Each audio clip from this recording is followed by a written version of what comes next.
Hey everyone, welcome back and happy Saturday. All right, guys. Well, today's not such a crazy video day, which is kind of fine because I'm packing, moving, getting ready to go once again, and here I go. And I'm never gonna come back.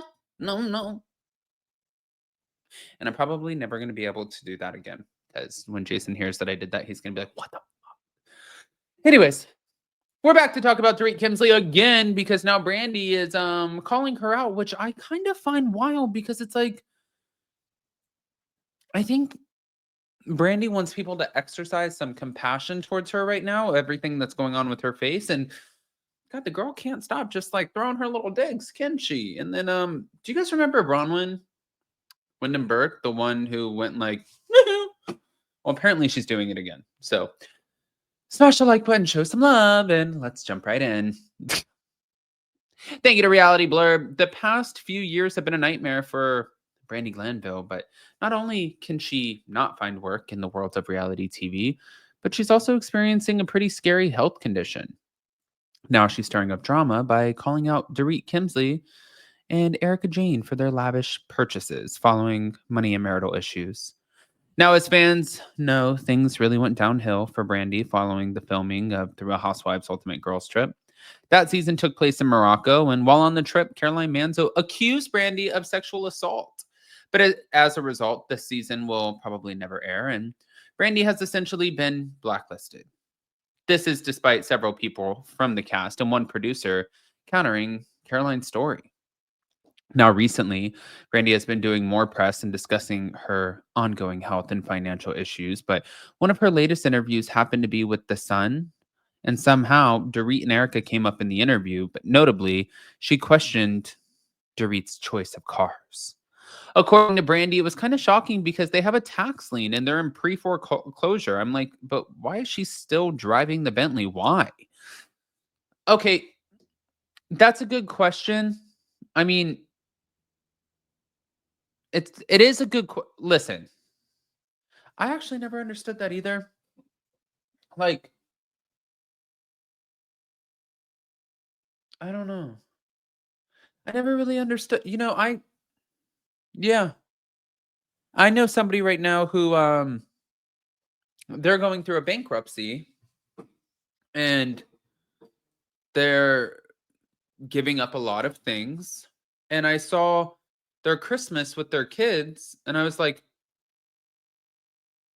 one, this was a very lavish vacation, but two, they posted a video and you can see like it was with that "All I Want for Christmas," like a pan over, and you see the tree, and there's like literally at least 100 gifts, and I'm like, "Is that what bankruptcy looks like?"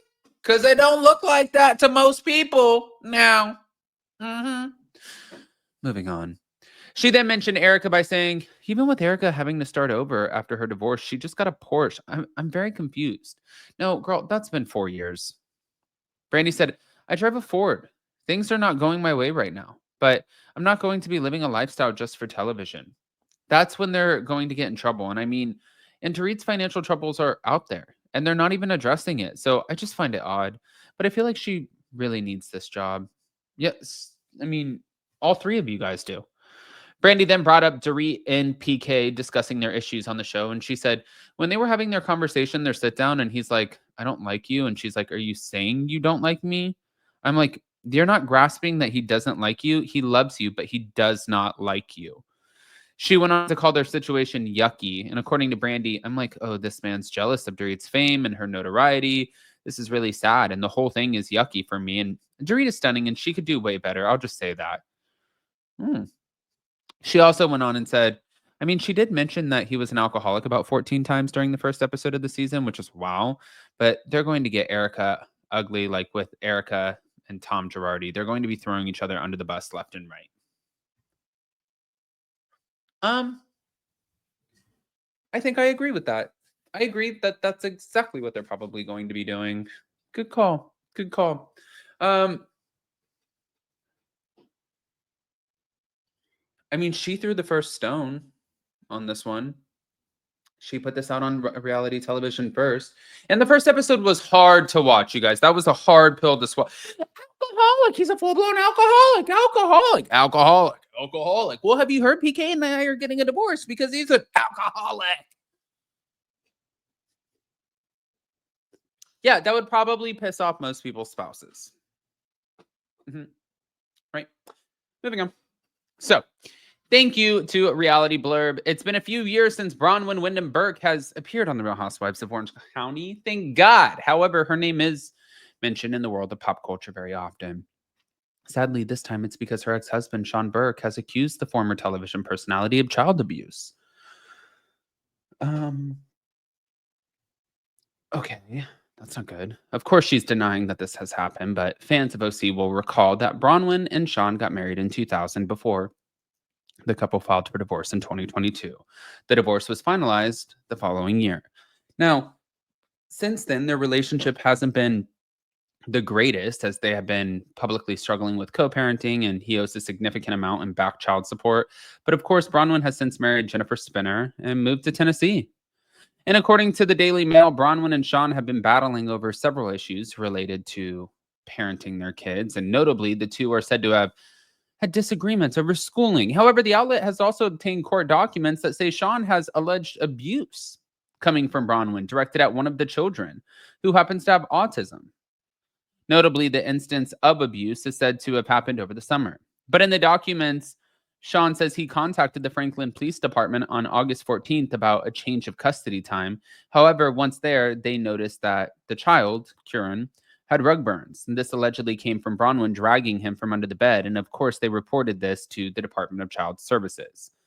A representative for the former OC star is denying the claim, stating, after multiple interviews with the children, the allegations against Bronwyn were declared as unfounded.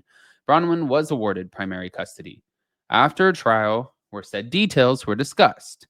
Now, the health and safety of her children have always been and will continue to be her first priority.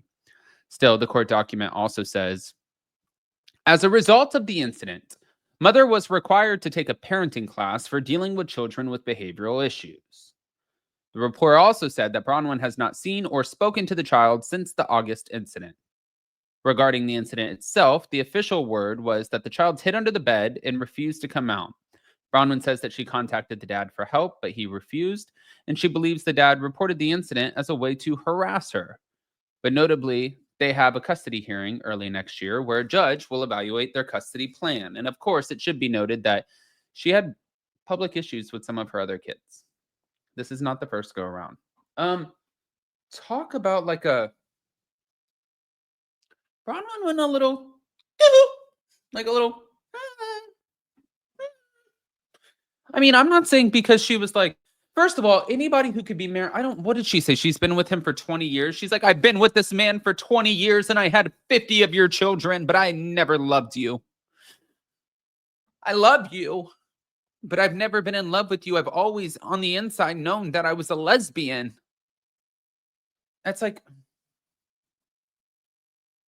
which is fine if you are a lesbian. That's totally cool. But like, she just came out harsh. She came out harsh. She came out annoying. And she brought that awful Noella Bergner with her to OC. Like, you could have take her back, which they did. Not good. Anyways, I want to hear what your thoughts are, especially on the Brandy of it all and the Bronwyn of it all. So Brandy, Bronwyn, Dorit, all of it, a little bit of this, a little bit of that. Pop off in the comment section. If you guys are not subscribed, get subscribed. Don't forget to hit that notification bell. And also, if you guys are joining us for our blow competition, blow not booze, then let me know. Love you guys. See you next time. Bye.